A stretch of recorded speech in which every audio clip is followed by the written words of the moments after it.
and we're glad to regroup a little bit here this morning on this Sunday. Looking forward to a great academic year ahead as we move past the summer and into the season. We're going to talk for a few minutes because I try to do this at least once a year or twice a year. I try to talk to our church about sort of what we're about, just what is our DNA, our structure, our reason for being and doing what we do and why we do it. So it's a little bit of one of those annual or semi-annual messages from me today, and I got a lot of ground to cover because we only do it once or so a year, so a lot to do. We already had about 15 minutes of fun, and we have communion in a little while, so I'm going to jump in so we don't have to wait for food very long. But we are glad you're here, and so what I'd like to do is say in just a while we're going to do communion at the end of my message. We have our gluten-free bread up here and our juice. So you can help us come up when it's time and grab your cup and your juice, and we'll take those together at the end. But before we do that because of what Jesus did for us. That's the whole point. His death for our sins, his resurrection for our life, and we celebrate that, and we'll do that with communion.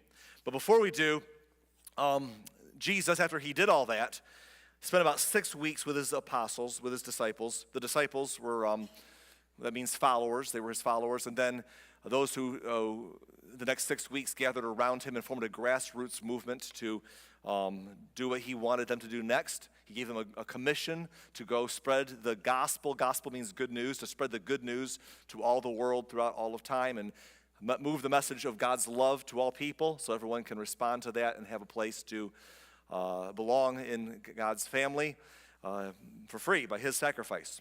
So as he formed that grassroots movement with his disciples, there were about 120 of them gathering at that time with him. They began to call them apostles because disciples means followers, apostles means sent ones, and they were being sent to go spread the message. And in his last few minutes with them before he left, in Acts chapter 1, verse 6, it says, "So when the apostles were with Jesus, they kept asking him, 'Lord, has the time come for you to free Israel and to restore our kingdom?'" I'd love to get stuck right here, but I don't have time this morning. But interesting how even then they were always before Jesus and at this time looking for a political rescue, a political savior or a Messiah. And when Jesus came, he didn't fit that bill. Even his own disciples are asking about their nation. What are you going to do to restore our kingdom and make us great here in Israel? And Jesus replies in verse 7, he says, "The Father alone has the authority to set those dates and times. They are not for you to know." That's not what this is all about, is what he's saying. That's not what this matters right now. Verse 8, he says, "But you will receive power when the Holy Spirit comes upon you. In my Spirit, I promised I'm going to leave. I'm going to send the Spirit of God to indwell you as you believe, as you desire that relationship with me. That my Spirit will indwell you in reciprocation and will fill you to the level that you'd like and work through and permeate your life. And you'll receive the Holy Spirit. And you will be, here's why, you'll be my witnesses, telling people about me everywhere." That's the commission he gave. He gave them a new commandment to love one another, a new commission to spread the good news. Where? Everywhere. In Jerusalem, that's right there, and throughout Judea, that's the land that surrounds them. In Samaria, that's the land to the north of them, and then to the ends of the earth. He said, spread the good news far and wide. And they did. They did. And it's not been a straight line throughout history, but that plan worked. You know how we know it worked? Because here we are 2,000 years later on the other side of the planet gathering in Jesus' name. So it must have been effective. Here we are. And so they were given a commission, and they took to it. Jesus left. They spent about a week, the apostles, the 120 men and women who followed Jesus at that time, spent about a week in what we call Herod's temple, or the second temple. Solomon's had been destroyed and rebuilt. And Herod had expanded courtyards to fit tens of thousands, even hundreds of thousands of people who had come to Jerusalem for their feast. And there was rooms, open door areas, all sorts of places.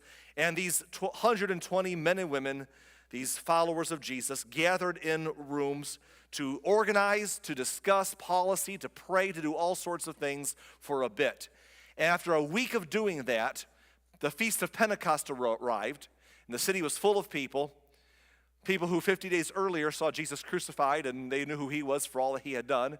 And then they either saw a resurrected Jesus or knew someone who did, and they were ready for something big to happen because it's been 50 days, and that was pretty wild.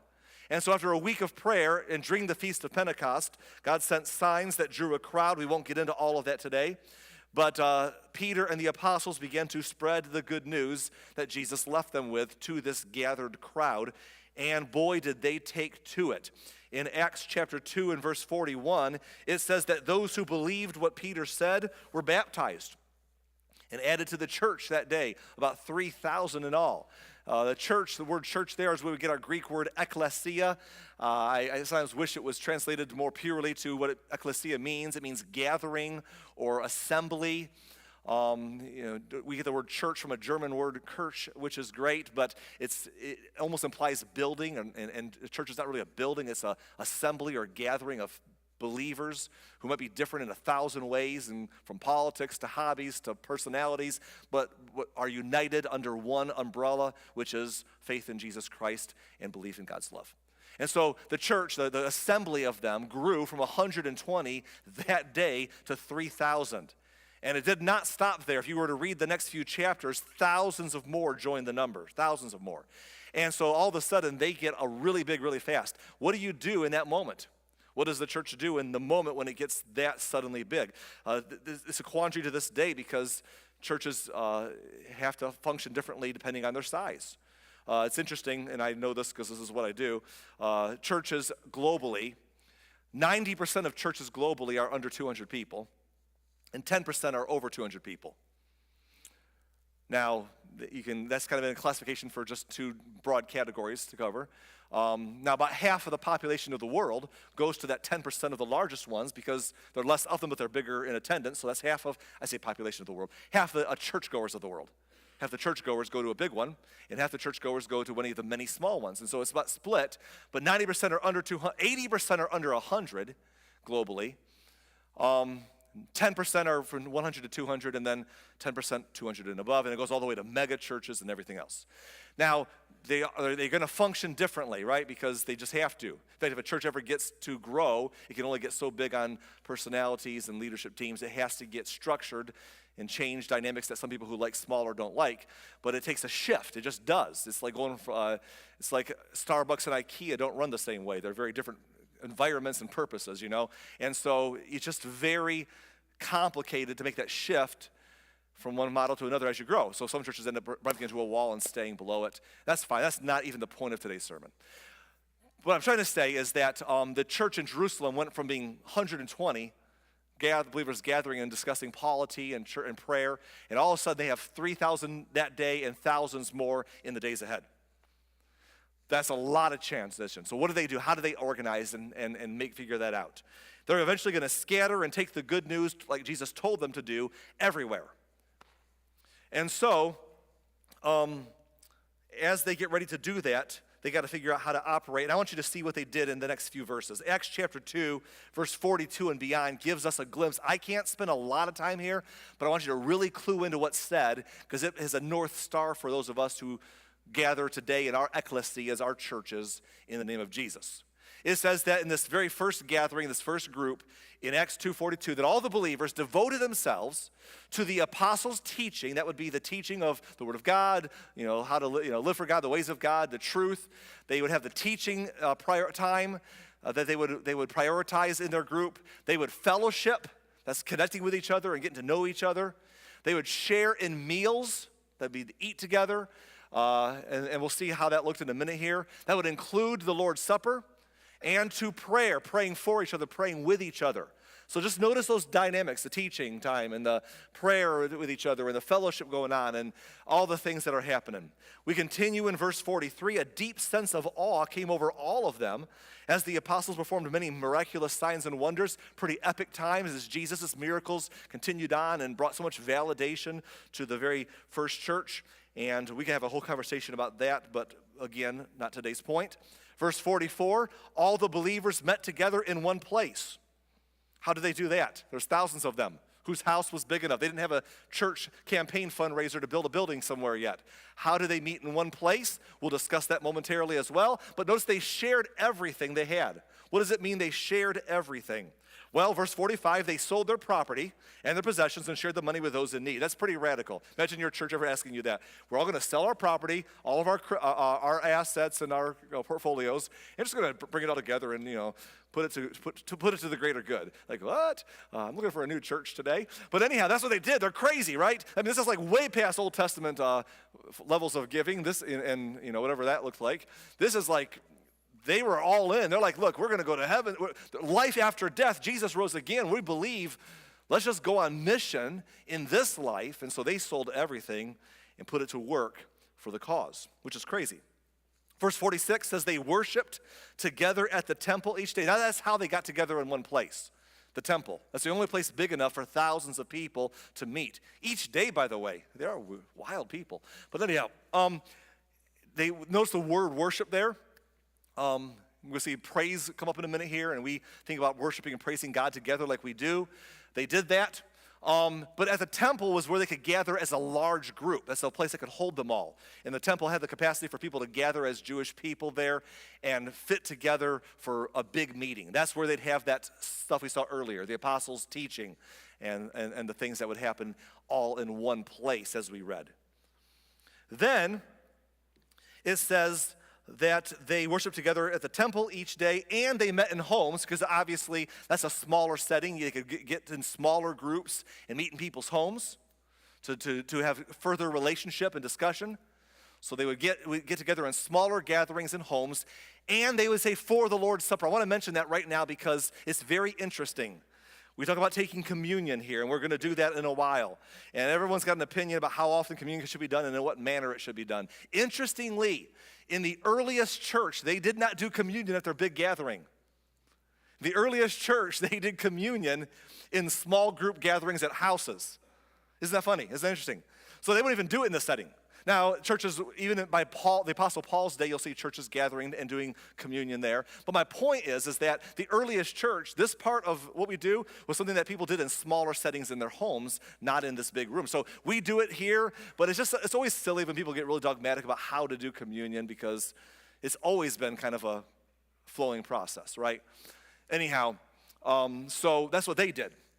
They met in homes, and they shared their meals with great joy and generosity. They were generous because they knew that they had laying up treasure in heaven because Jesus rose again and life went beyond this life. They were full of joy because of it. It says in verse 47, all the while praising God. There's that praise, that worship we saw, that singing and dancing to the Lord, and enjoying the goodwill of all the people. That's fascinating. That means all the people who weren't one of them, people who weren't part of their number, liked them. Imagine if we could say that today about Christians. They had goodwill from all the people around them. It should be. It was. Well, so what happens when we get so far off point as we have that people are like, oh, those people, those believers. They had goodwill. People say, I might not believe what they believe, but I like them. And I appreciate them. And they're good citizens, and they're nice, and they're kind of not arrogant jerks. They're salt of the earth, wonderful people. They had goodwill. And each day the Lord added to their fellowship those who were being saved. Now, that's a quick rundown of Acts 2. As we glance at that, then talk about us, it's so tricky. The church has not had a straight line for the last 2,000 years. It has done well at this. Obviously, that's how we got here. It's also done poorly at times. And the times the church has done poorly over the last 2,000 years, the ugly parts of the church history over the last 2,000 years is usually in places where the Christian people got into political power and made it their goal.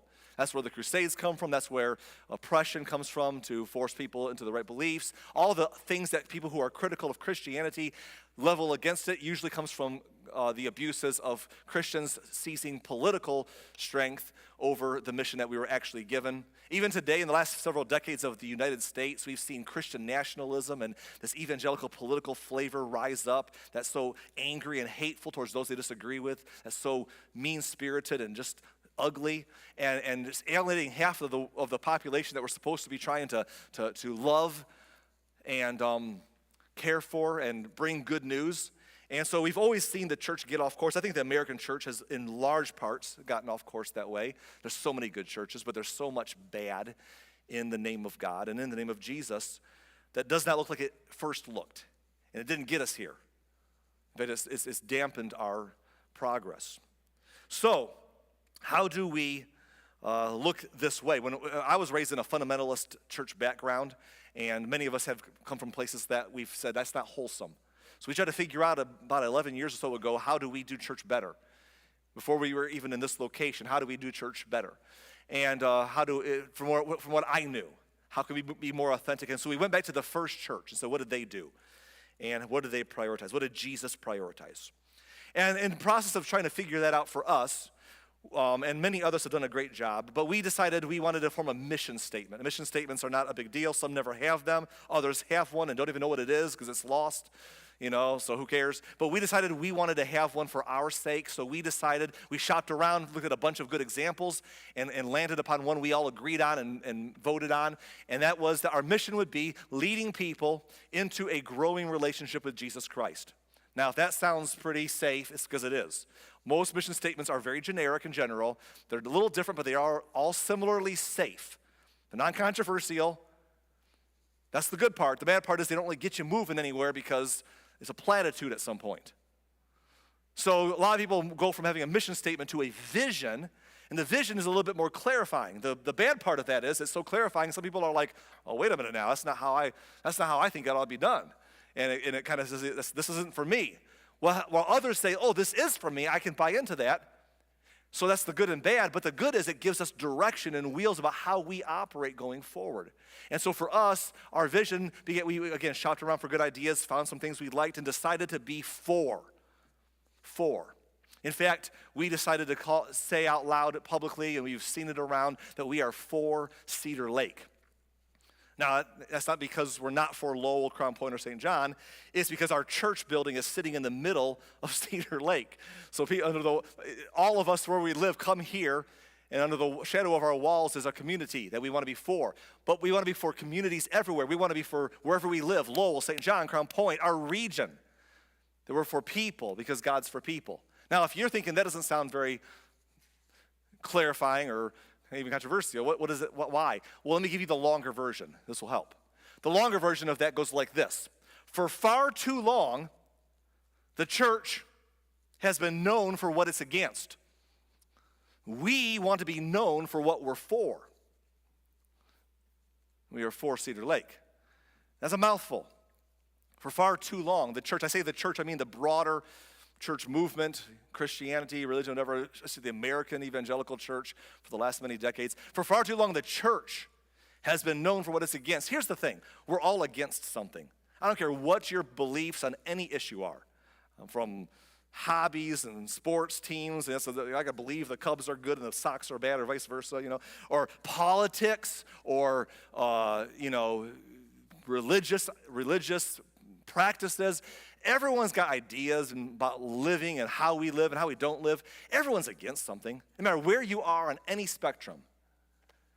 So I'm not against anything, but you're probably against the people who are against something, aren't you? I mean, everyone's against something, right? That's not the problem. It's hard to be for anything without being against something.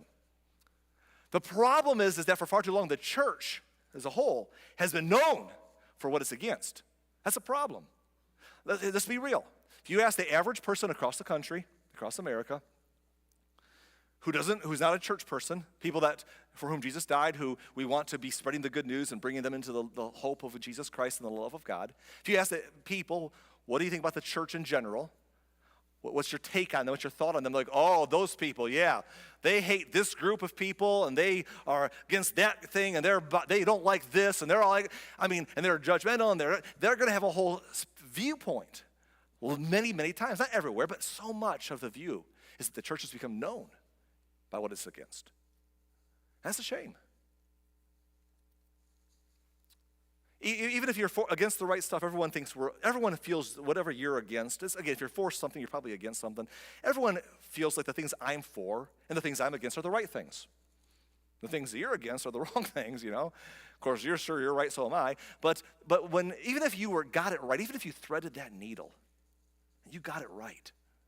You were against exactly what is right to be against, which I'm sure we feel, you feel, whoever we are, you are. Is that what we should be known for? But for far too long, the church has been. So at Lighthouse, we decided we want to be known for what we're for, because we're all for something too.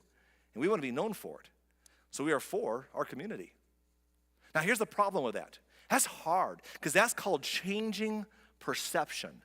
It's called rebranding, almost like trying to rebrand from the greater evangelical church, and so many are doing this well. We're trying to be one of them. How do we rebrand that? How do we be known for what we're for when collectively churches have been known for what they're against? How do you do that?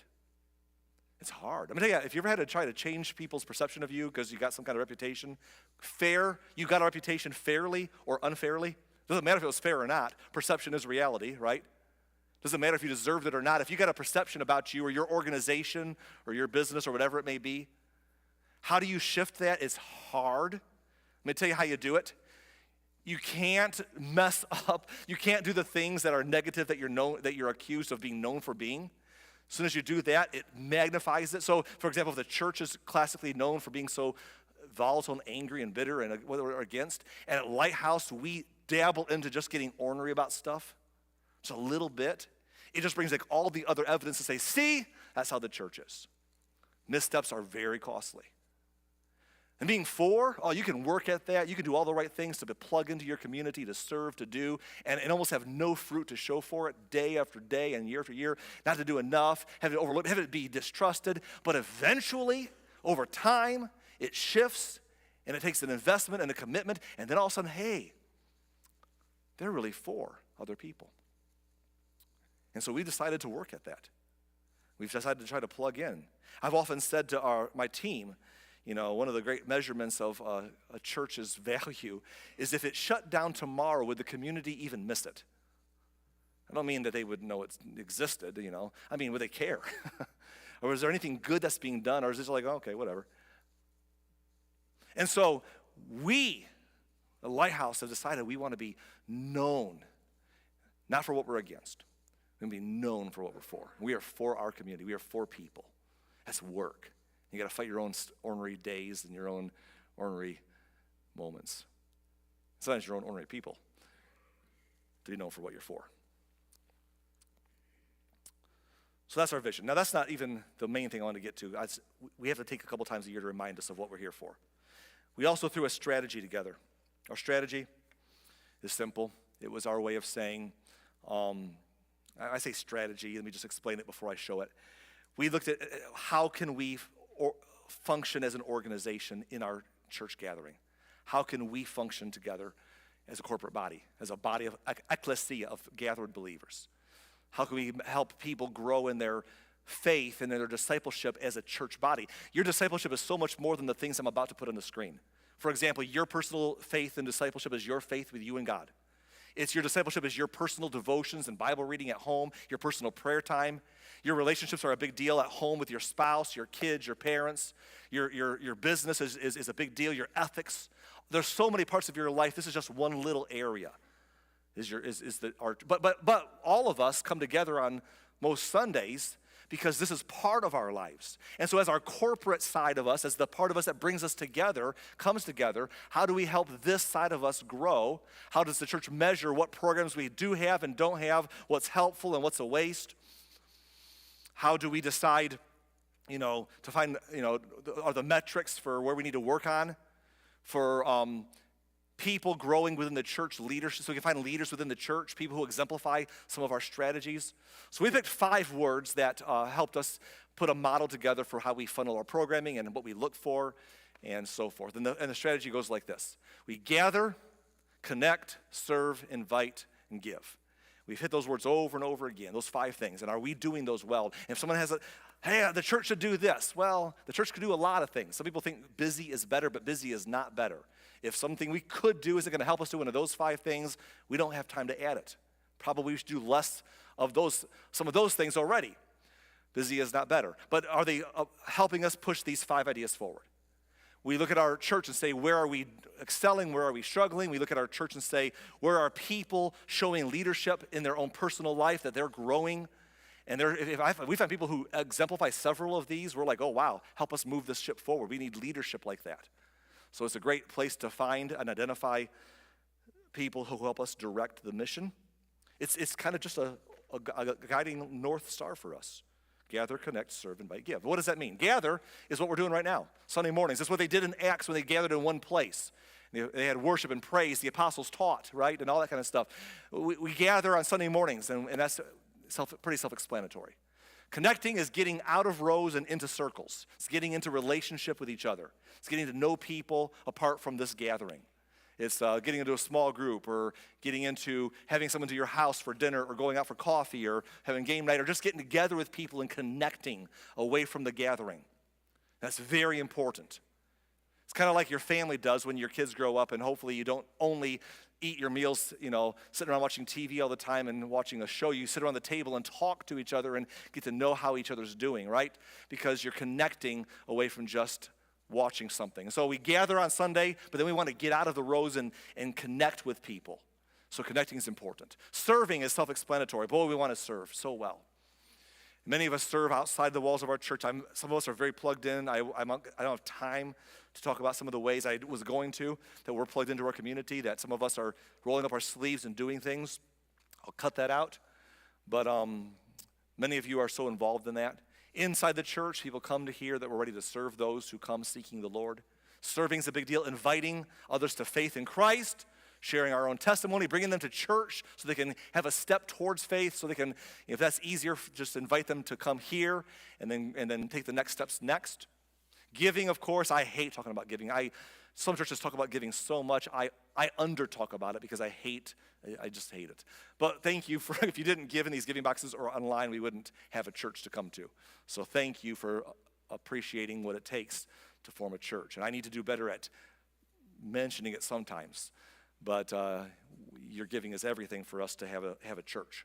And these are 5 important things that help us move our collective body forward. These are ways to find people who are vested into the mission of the church. These are ways for us to see where are we doing well, where are we not doing well, do new ideas fit into this framework or not, yada, yada. Now, I'm going to skip a lot of these today, but I want to focus on just one of them mainly and the other one for just a moment as well. We'll not discuss inviting today. We'll have chances to do that in an extra way near the Christmas holidays. Giving, I hate that, I'll skip that. Gathering, we're already doing that, so that's preaching to the choir. So I'm going to mention connecting a little bit and then briefly serving, and we'll be done. Connecting is a big, big, big idea. We want you to connect with each other. There's lots of ways to do it. And small churches and big churches can emphasize this differently, but almost everyone uses a version of a small groups model on some level within the church. In the old days, it used to be just Sunday school, and it's kind of shifted over, not recently, over decades now, which is still recent in the greater story of history. But in recent decades, it shifted more from Sunday school to small groups. And small groups was a big improvement to Sunday school. Both of those models can help a church, especially a bigger church, multiply bigger. But the reason why, and so it's a good model to build with, but the reason that small groups improved on Sunday school was 2 major reasons. For one, some of the old Sunday school model was to get people into a small room in rows and have a master teacher teach them something, usually on Sunday morning before they leave that lesson, to go into the big room for another one. So they get your mind's drowning in information that day, And so it's interesting. So small groups moved more into sitting around and getting to know people. Maybe you have a few minutes of teaching or a video to teach you or watch or some reading before you get there. But then when you get there, you just do life. You share, you learn, you listen, you're vulnerable, you grow together, and you're there for each other. So it's interactive. That's an improvement small groups made over the old Sunday school model. The other one was a lot of them moved to midweek. So that, again, Sunday morning was not all these events. Go from one to the other. Instead, Sunday morning we gather at the first day of the week in the room to start the week off with the Lord in a church service. And then before the next week starts, next Sunday, we find a time to connect with other people and have a group where it's a midway point, so to speak, somewhere, Tuesday, Wednesday, Thursday, whenever, it doesn't matter. Monday, Friday, just a time to connect away from the gathering. And it's so important to do. So, churches have those, and we want to always encourage them. And we've had sometimes 7 or 8 at once. Sometimes we've had 1 or 2 going on. We've got a couple Sunday school classes every Sunday morning at 9:30. And as with most churches, it just happens to be that our Sunday school classes tend to skew a little older in the demographics, usually retirement age attenders. It doesn't have to be. They love to have younger, but it's just because of a lot of older folks have a sentiment to the time frame and model, so it tends to be an older demographic. It doesn't have to be. But if everyone wants to be involved in a Sunday school class, there's a men's one, mostly retirement age men. Women's one, same thing, every Sunday morning at 9:30. And they love to have people. So I have a small group I've been running. It's not really trying to add to it at all because we've kind of got secure and safe with each other, but we could add a person or two potentially. But we want to add groups as we have needs, and we've had several going on at different times. And so I want to invite you today to let us know if a small group would help you. And I'm going to tell you how to do that. And I'm going to tell you how to do it right now, but I was going to do it at the end, but let me do it right now. If you are interested in getting into a small group setting, and it could be anything. It could be around an interest. It could be around a study. It could be pretty broad. But if you're interested in a small group, we need to know what the pulse is before we try to start more. And so what you can do is in the seat back in front of you, there's 3 cards. I should have grabbed one of these. I'm going to do it right now. There's 3 cards, and one of them says ways to give on one side, but the other side says next steps card. And the next steps, there's a chance to put your name and how to best contact you, text or email. And there's some boxes you can check. One of them is small groups. If you were to check that box, and on the margins on the side somewhere where there's space to write down what you're interested in, or a preferred time that you'd like to come to one, or maybe a possible times. It's my preferred time, but I could also make these times of the week work for me. Because it's possible that we can get enough people, and everyone's preferred time is not possible, but some possible times are possible. Let us know what's possible for you as well as what's preferred. If you're interested in ever leading a small group, we're always looking for small group leaders. Some of our best leaders got busy with 5 other ministries within the church, and they're stretched too thin. So if you think you could lead a group now, we can coach you up or check out where you are, or maybe help you become ready now or in the next few months. Let us know on the card. I'd love to lead a group now or at some point. I'm interested in getting prepared for that. Let us know about being in a group or leading a group. If I get 3 cards, we're not going to be able to form a group. I'm going to tell the 3 of you either squeeze into a current group we have, or I'm going to say, get coffee together at SIP next week and start, connecting. But if we have enough people who can get together and someone who wants to help us, we'll form some groups quickly here. But I need to know your interest so you can fill that out and turn that into the giving boxes around the auditorium after the service. If you're online today and you're normally here, you could come to a group. Let us know digitally that you're interested. So connecting. But here's the thing about groups. And as you're doing that, let me just say this to some of you. I told you that small churches under 200, let's say, and that would be us, versus churches over 200, or even mega churches, they're different priorities. And groups are differently important. For example, can I just take a minute and make an observation that some of you might think is interesting? Big churches need this because big churches have a plus and a minus, just like small churches have a plus and a minus.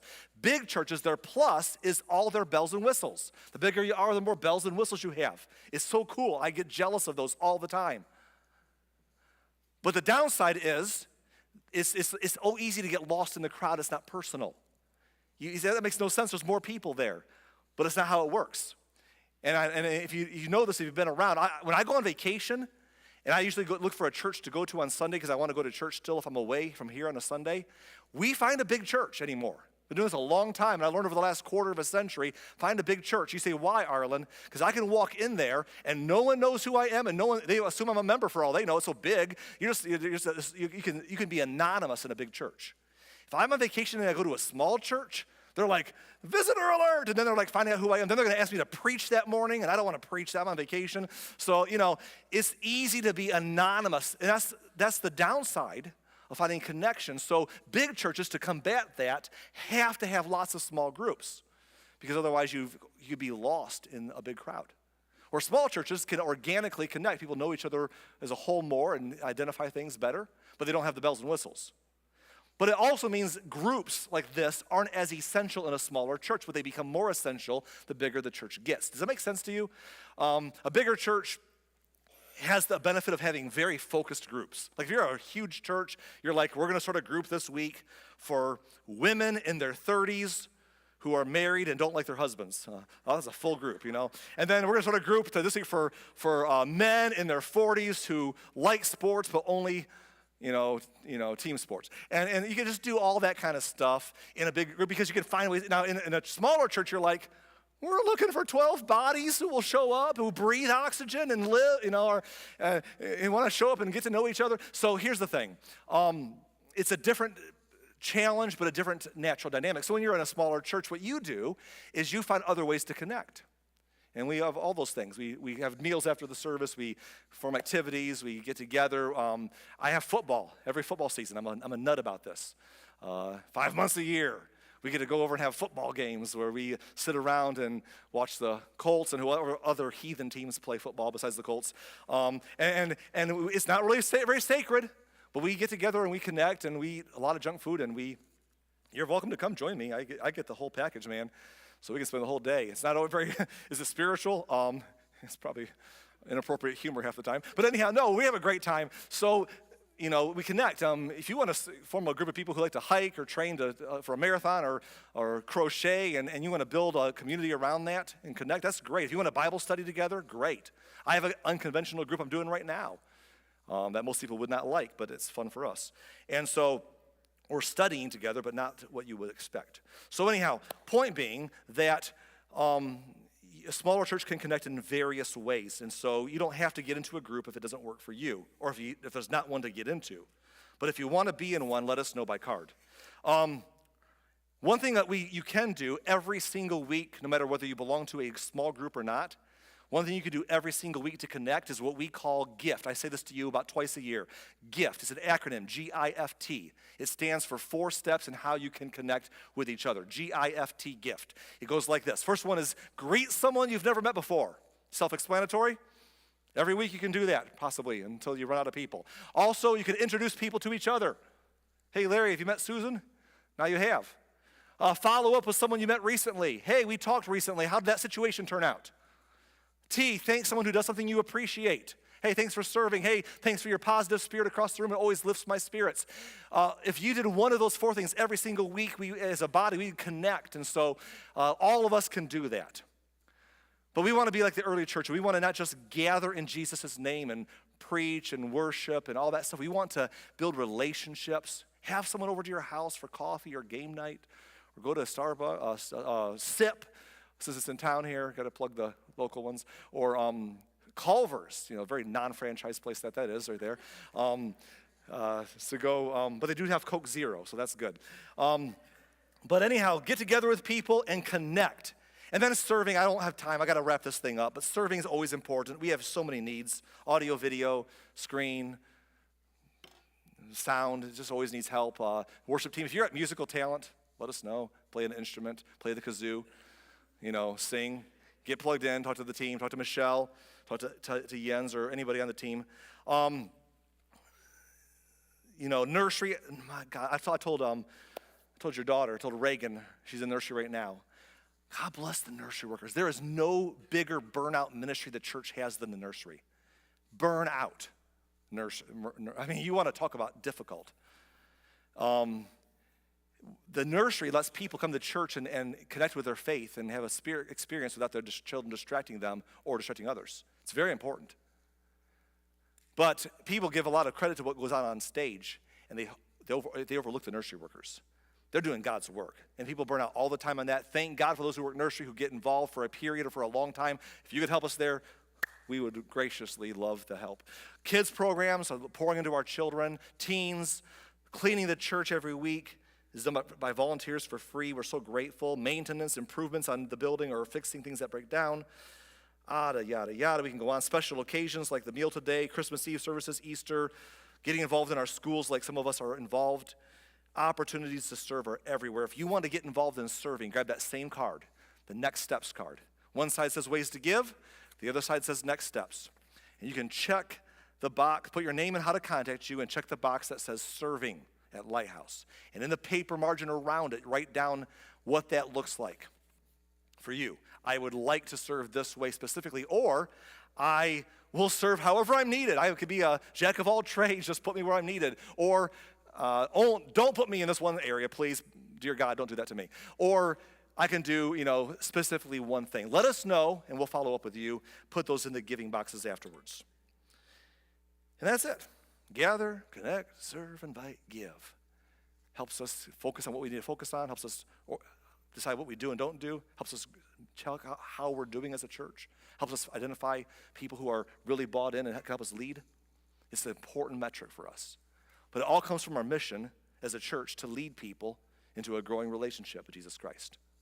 And more specifically, the way we want to do it at Lighthouse is to be known for what we're for.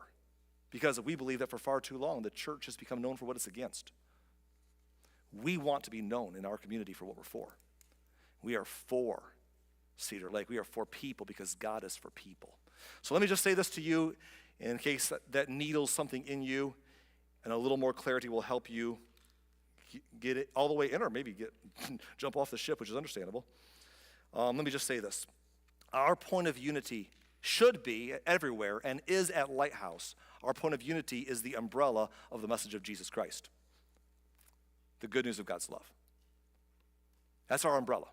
So let me wrap this up, and this will be clarifying. This will help you. Some of you, this will clarify why you don't want to ever see me set foot in here again. That's fine. Others of you will be like, okay, I'm in the right place. But here's the thing. Our umbrella is the gospel. That's it. We are all across the board in other areas. All over this room, we vote differently. We have different political views. You're like, what, in the church? We don't all see it my way? Everyone should see it my way if they're a person of faith like I am, right? We're all over the place. In fact, I'll tell you, this will freak you out more. My leadership team over the past several years and multiple elections, my team has voted differently than each other in major tickets and votes. You say, how could that possibly be? Because that's not what brings us together. We can all argue about what's best for America, how it's best done, and that's a poor substitute for what brings us together. And we've been able to prove that we don't major on that here. We don't care. What brings us together at Lighthouse is that we have people wherever you are. We have people in our church who are from strong backgrounds of a denomination, maybe Baptist in your past or Pentecostal in your past or Reformed. We're a non-denominational church. We have people who are not even a part of faith yet. You're kind of agnostic but exploring. We have people who are new to faith. We have those who've been around a long time and are kind of like, I'm almost going to tap out because I don't even know what I believe anymore. And we just want to say what we do is we come here every week and we begin our week under the umbrella of God's love as shown through Jesus Christ on the cross. That's our common unity point. Our political views don't matter. Our fixing somebody else to see it our way is not what we're here for. Our religious preferences on a lower levels, we don't major on the minors. Our sports allegiances, our personalities, how we raise our family, we are different. And that's what some people, they struggle with that. We want uniformity. We don't want uniformity. We want unity, not uniformity. It's a big difference. And groups are a good way to kind of flesh it out. I don't like people. I want to get around people. I don't like people. That's not a people problem. That's a you problem if you don't like people. They're different than me. That's good. Because we ought to be intrigued by the fact that people are different, that they see things different, they raise their family different than you. That ought to be intriguing to you, not annoying to you. Like you ought to lean into that and say, there's a lot of different flavors of Skittles in the Skittles jar. And I'm curious about why that other person is just different than me and sees it different than me. That's cool. That's a plus, not a minus. That's a feature, not a bug, okay? So learn to embrace that. But what brings us together, what makes us assemble like the Avengers, our ecclesia, our assembly, is the umbrella of God's love shown through Jesus Christ. And we want to spread that message because Jesus told his followers to spread that message. And to be known for the love they have for each other. It was his command. And so we want to be known for that. We want to be about that. And we want to be very focused and stay on that mission no matter how hard life sucks us a different direction. Help us do that. And we're going to be in great shape. Next week, we'll get back to talking about our Bible series that we've been on for the last year and a half. I needed to take today to kind of remind us of the big picture. We're for you, we're for others, because God is for us all.